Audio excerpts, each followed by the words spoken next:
Hello, welcome to the self-learning platform by Dr. Sushma Singh. Today we start Unit 11, Jawaharlal Nehru. Let us have introduction about the unit. The contribution of Jawaharlal Nehru is rightly acclaimed as the maker of modern India. Having faith in the Indian people, he sought to build a democratic polity, an economically modernized nation, and a country whose role in the community of nations he perceived clearly. He was both a philosopher as well as a practical political leader. He did learn the Western style of living and life, and to that extent he did imbibe in himself the Western culture and Western democratic thought with a clear tilt vision towards a near communist thinking. Yet, in his later years, he acquired, as Michel Barcher said, a deeper appreciation of Indian history and philosophy and enriched the basis for subsequent thought and action. He was influenced by the developments of the 19th and 20th century as he found them in the world, but at no point of time he closed his eyes from the ground realities of the country he belonged. Though he belonged to life of comforts and luxuries, he remained a man of masses. Jawaharlal Nehru was born in 1889. He received education at his home in Allahabad and at Harran and Cambridge. During his 7 years stay in England, he imbibed the traditions of British humanist liberation, subscribing largely to ethos propagated by Mill, Gladstone, and Morley. Among those whose ideas influenced Nehru was George Bernard Shaw and Bertrand Russell. He was not a political philosopher like Hobbes, Rousseau, or Marx, but he was certainly a man of ideas as also of action. Nehru was one of the indomitable tigers of Indian freedom who led the Congress movement along with a host of other leaders such as Vallabhbhai Patel, Subhash Chandra Bose, Jayaprakash Narayan, Rajendra Prasad, to mention a few. He led the interim government in 1946 and became the first Prime Minister of independent India and occupied this position till his death in 1964. During the period of national movement, Nehru suffered imprisonment many a times and had presided over the Congress a couple of times. He was the Congress president in 1929 when it adopted the historic resolution of Purna Swaraj.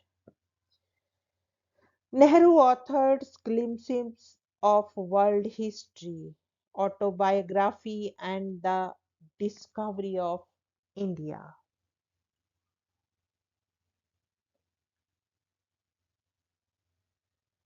Now let us discuss Nehru's scientific temper.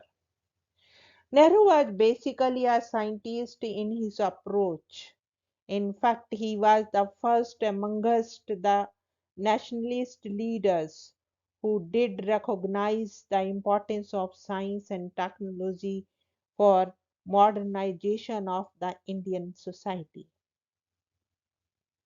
For a modern educated Indian, and this is true as well, Nehru represented the desire to be modern and scientific in one's outlook.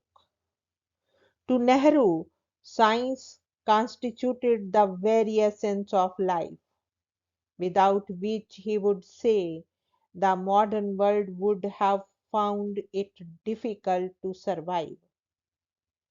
Science being the dominant factor in modern life, Nehru asserts, must guide the social system and economic structure, emphasizing the achievements of science, which include mighty and fundamental changes in numerous fields. What is the most important of all changes is the development of the scientific outlook in men.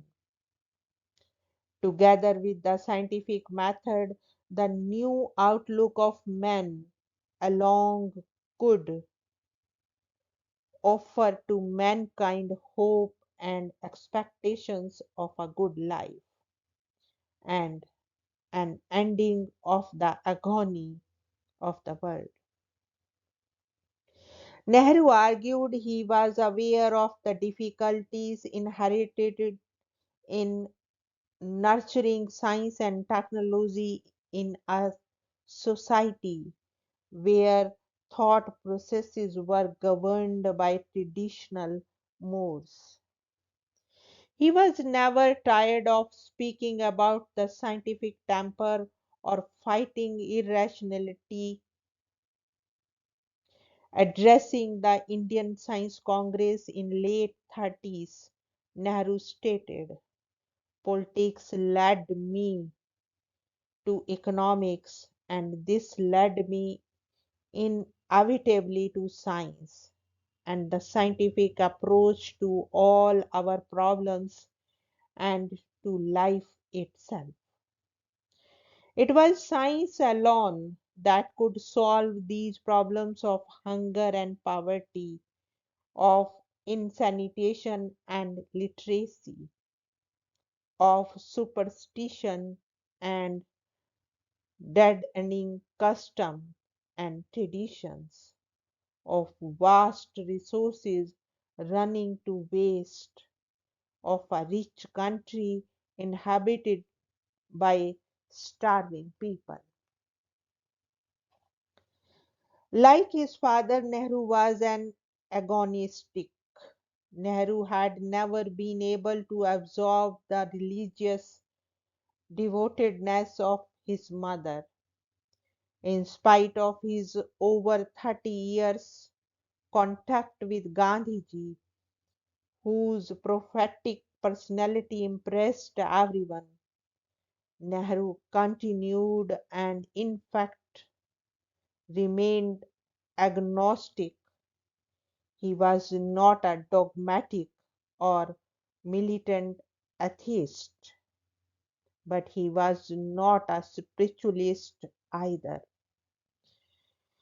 He writes, often as I look at this world, I have a sense of mysteries, of unknown depths. What the mysterious is, I do not know. I do not call it God because God has come to mean much that I do not believe in.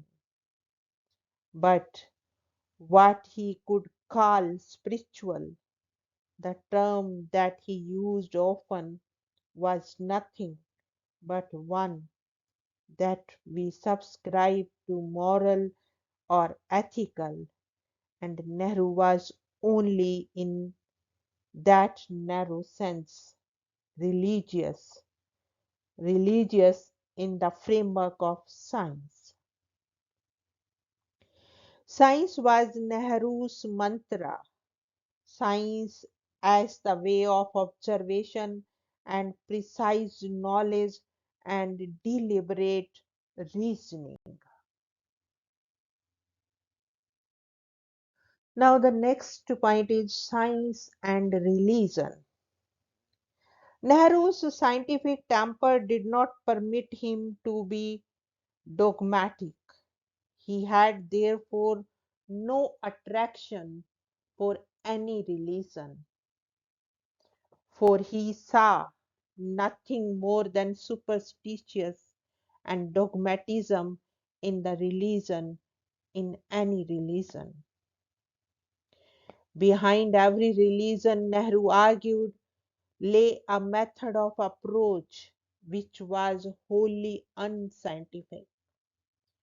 But he did recognize that religion does provide some kind of a satisfaction to the inner needs of human nature and give a set of moral and ethical values of life in general. Religion was acceptable to Nehru only to that limited extent. He was not a religious man, nor would he ever spend time as a routine for morning and evening worshipping. Science was much preferable to religion, Nehru used to argue and continued.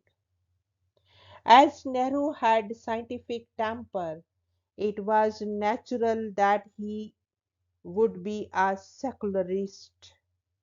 B.P. Verma writes, but for a person, Jawaharlal Nehru, for example, who is an agnostic, materialistic, or atheist, it is easy to adopt a scientific attitude or secular attitude. Jawaharlal was, he continues, an agnostic and was not emotionally involved in religious disputations. Secularism is basically the separation of religion from politics. Politics is associated with public activities.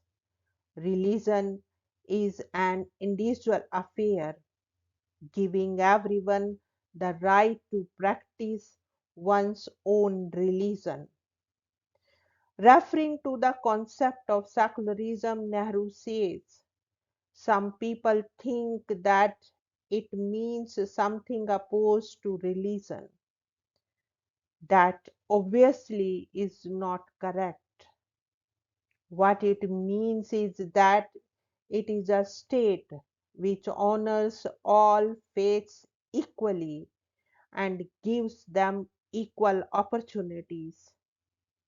That as a state, it does not allow itself to be attached to one faith or religion, which then becomes the state religion. As a part of religious community, anyone can share any belief. People observe their religious festivals, rituals, and customs. But at the same time, if anybody wants to come out of this belief system, he has a right to do so. If somebody is an atheist, he is free not to have any faith. State is not going to interfere in somebody's belief system. Nehru did not take religion in a narrow sense. Religion does not teach hatred and intolerance. All religions speak the truth. That is the essence of each religion. He was of the view that the religious basis of politics does not help social progress. At the same time, Nehru had respect for Gandhi's view on the role of religion in politics. He was of the opinion that Gandhi had a moral view of politics. For Gandhi, religion can teach the politician to be moral and ethical. It has a role in a society for teaching moral values and maintaining an ethical order. To that extent, Nehru was one with Gandhi. But at the same time, he opposed the view that political parties should be organized on the basis of religion, that created hatred between different religions, and hatred breeds violence and intolerance among people. He agreed to the point that religious equality can be the basis of creating a peaceful and harmonious society. Without social peace, no social progress is possible. Changing the religion of a group can create social disharmony. Though he theoretically agreed to this point of view, he did not support it politically. Nehru was a secularist. He disapproved both the Hindu communalism as well as the Muslim communalism. His loyalty to secularism has been a great relief to the minority group in India. His belief in scientific methodology, with its stress on rationalism, has helped the evolution of his nationalist political ideology. Now, the next point is scientific humanism. It is not easy to declare Nehru irreligious. He was, in fact, not opposed to religion. He did not recognize that religion supplied a deeper carving of human beings. He did admit that religion served a significant human purpose as the resting ground for faith, and faith in progress. It is sense in ideals, in human goodness and human destiny. According to Nehru, it was from faith that the inner imaginative urges which distinguished man from other beings flowed, and it was to these urges that the ends of a life bore reference. Science, too, Nehru says, suggested the existence of the inner world of spirit, but the latter was beyond the reach of science, for his understanding of science was that it explained the how of the existence, but left wise of its alone. Obviously, then man had to turn inwards to his intuition to see the world of spirit. Thus, between science and intuition, the role was clear. Science could help refine one's senses. intuition could help understand the spiritual world. The only adequate philosophy of life, the integral vision of life as Nehru called it, was the one that had the temper and approach of science, allied to the philosophy and with revenge for all that lies beyond. It was as Nehru had said, philosophy which explained the matter of existence, while science explained the manner of it. So Nehru concludes, lest the approach of life grew lopsided with either the outer self or the inner self, and not both as combined, when the whole life reconciling of the scientific with the spirit of philosophy was necessary for balancing of an individual's outer and inner life. Nehru thus adds the environmental dimension to Gandhi's worldview on the one hand, and though he drifts away from Gandhi, he aligns himself with him on the other. Though he got influenced by Marx's scientific approach, he alienated himself from him for his hostility to the spirit of man. To that extent, Nehru combines the scientific aspect of Marx and the spiritualistic aspect of Gandhi, especially in his scientific humanism. Scientific humanism forms the basic content of Nehru's view of human relationship.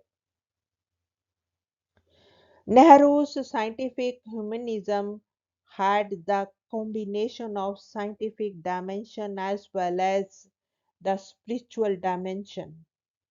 Unlike Gandhi's unidimensional approach, there is a in-dimensional approach in Nehru. According to Nehru, the way to the spiritualization of human relationships lay through that of the circumstances environing them. Nehru himself admitted that it was in the interest of man to have faith in the essential spirituality of manhood, but he emphasized that faith was merely the concluding end of the rationalist process. He was of the opinion that the man would never have faith in the spirituality of the human being unless circumstances environing him compelled it. He asserted that the way to the spiritualization of the social progresses lay through the objectivization of the spirit of man alone, and to the realization of the social processes lay through the objectivization of the spirit of man alone, and to the realization of it. The key to man's problems lies, as Nehru believed, if people try to imbibe in themselves the highest ideas, such as humanism and scientific spirit. He did not see any conflict between the two.